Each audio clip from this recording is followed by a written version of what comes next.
There is a deeply rooted belief that money and spirituality don't mix. But what if that belief is one of the things that keeps people disempowered? Hey guys, it's John sitting here in my studio having a fabulous day, drinking a fantastic mug of coffee. I am home from my vacation. I had a fabulous time, and now I'm here talking about some of the things that have gone on in the past week or so.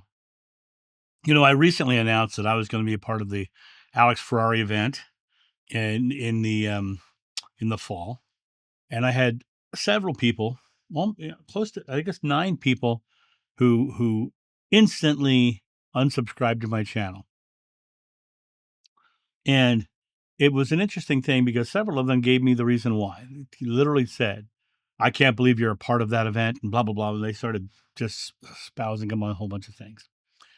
The interesting thing is they have this conflict within them that money and spirituality don't mix.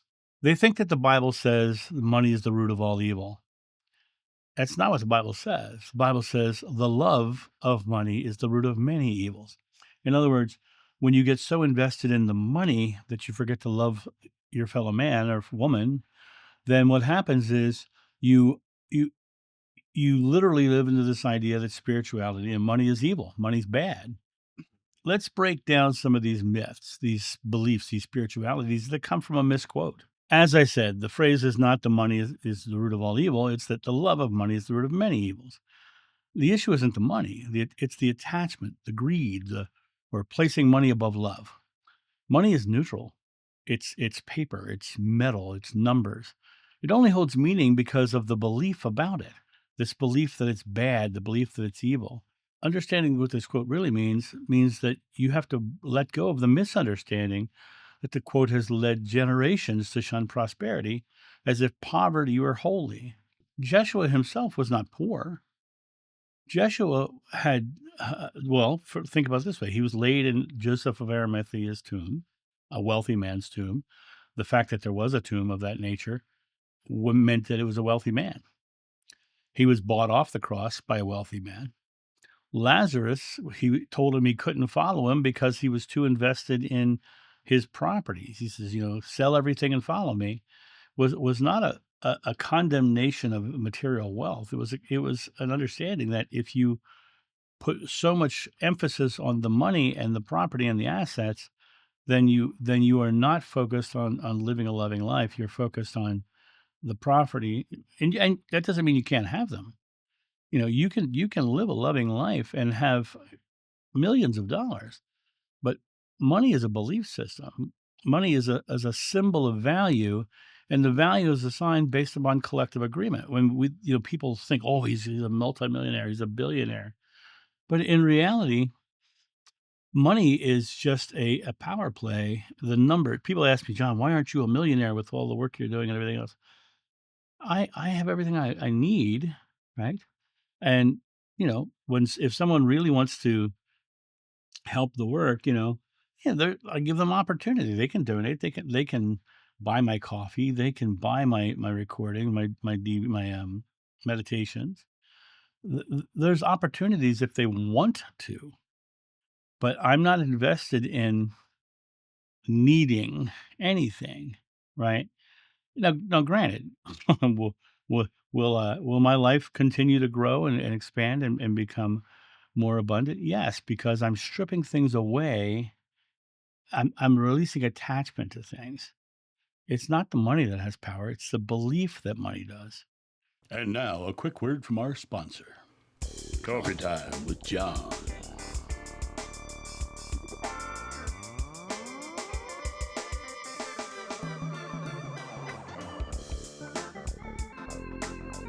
This channel runs off coffee, so get your coffee and tea at johnsjoe.com.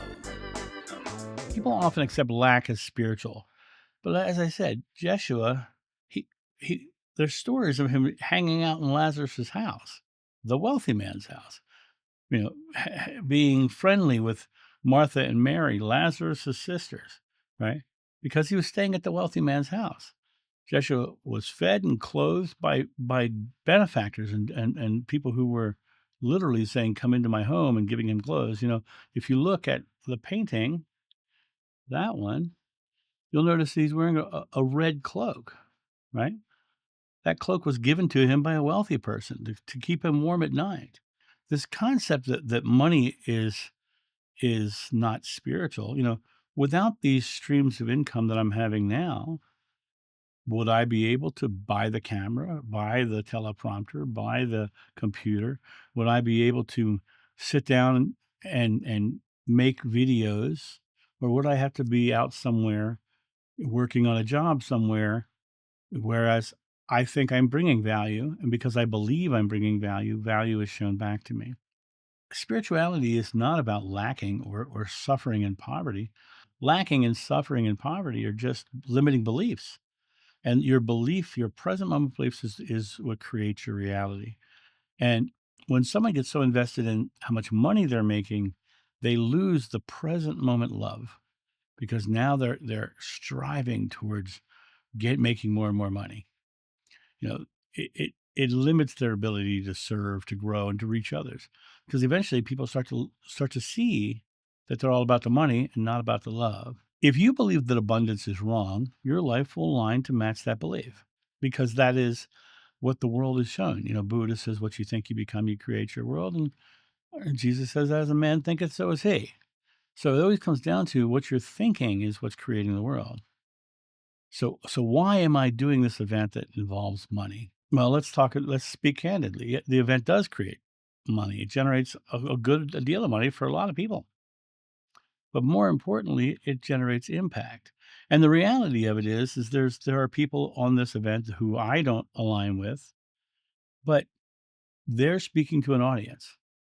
And for me, no matter what they're teaching, it's an opportunity for me to be in front of an audience to show them how empowered they are, to show them the love within themselves, to show them that the entire world around them is a generation of their belief. And what's more importantly, me doing the event is generating impact.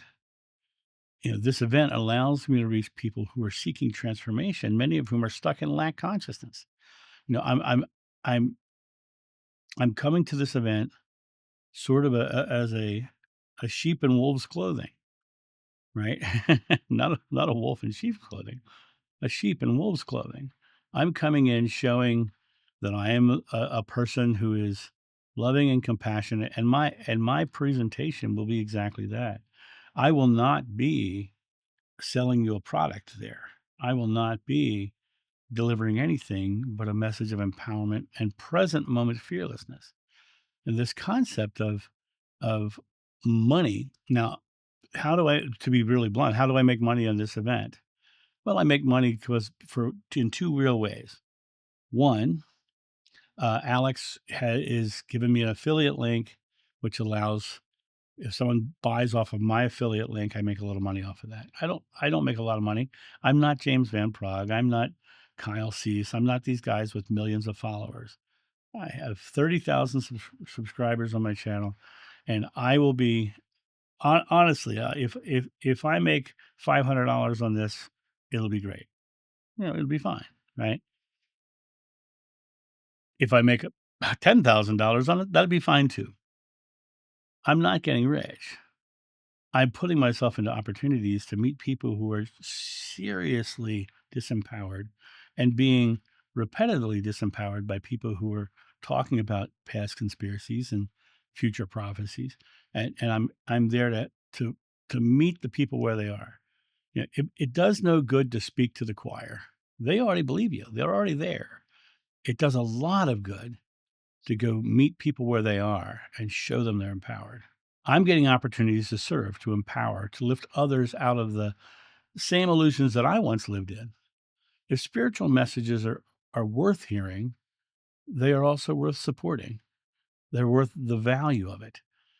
They have value. There is no rift between abundance and spirit. Jeshua never said, reject all prosperity. He said, give and you shall receive.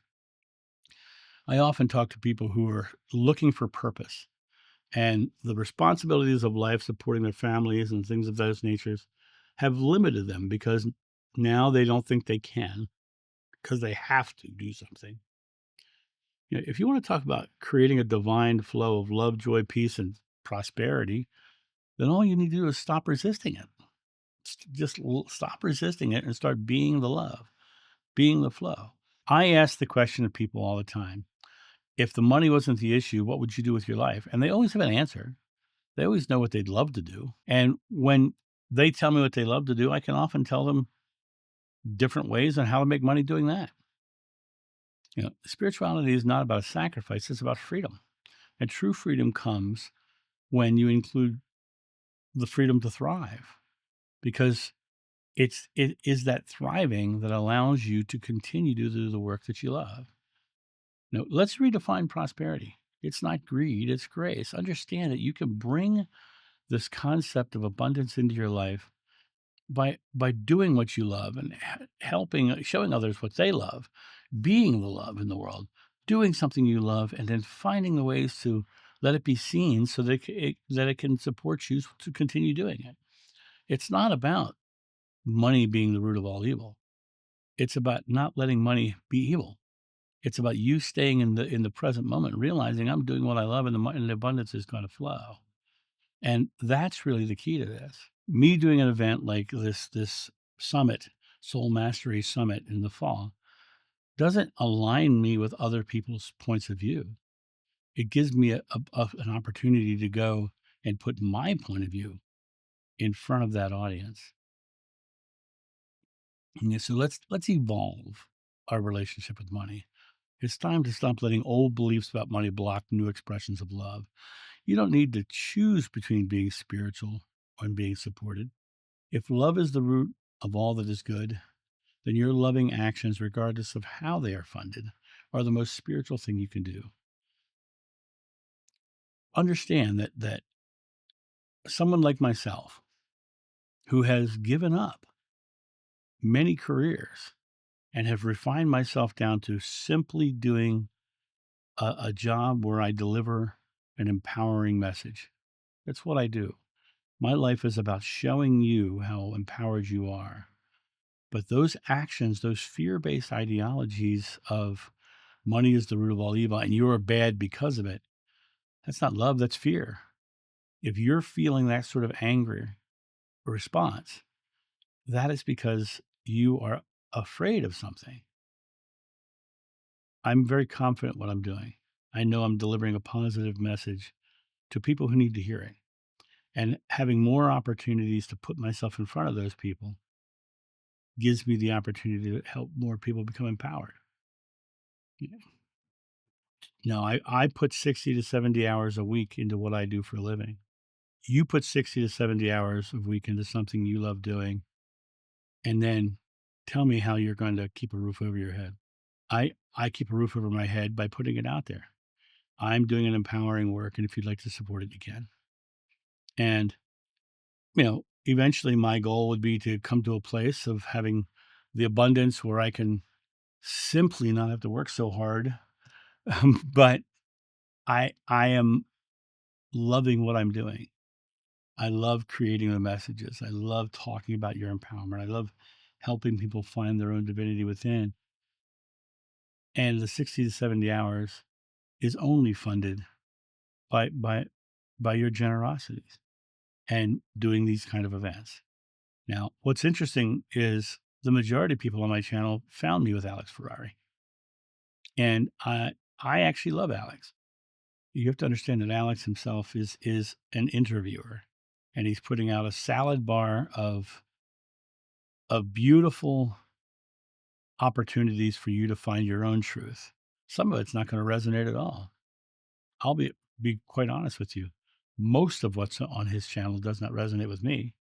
I very rarely I will watch it only when like Anita Morjani's on there. I think she's great, When you take that moment and you just literally dive into the idea that your spirituality is your personal journey, but you don't have a journey unless you see some of the destinations.